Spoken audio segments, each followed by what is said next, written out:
Abbiamo con noi il presidente del Taloro, Pietro Maccioni. Allora, un'altra vittoria qui al Manistiai, campo che si conferma davvero a Massa Grandi, no?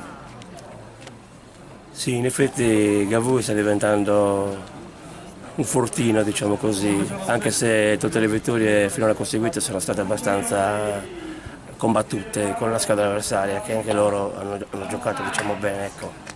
Ecco, 10 minuti dall'inizio della partita gli spalti erano vuoti, poi improvvisamente le tribune si sono riempite, insomma il 12° uomo in campo non manca mai, no?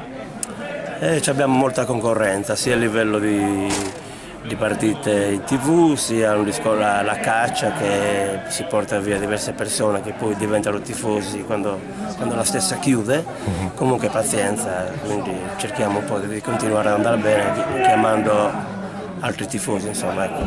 E cosa significa essere presidente del Taloro Gavui?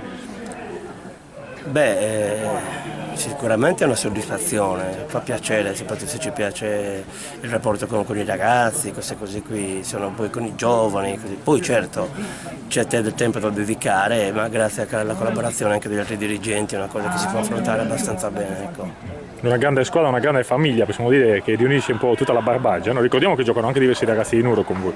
Sì, su questo noi abbiamo sempre da anni, ormai cerchiamo di collaborare tra virgolette con i paesi vicini, tesserando anche dei ragazzi sia tra i giovani sia tra i grandi della zona, Nuoro, Sarule, Mammogliada, Lollai stesso, quindi voglio dire è una cosa che è chiaro che dobbiamo contare sul territorio, perché ormai i paesi e la popolazione è sempre quella che è, insomma, certo. tanto, ecco.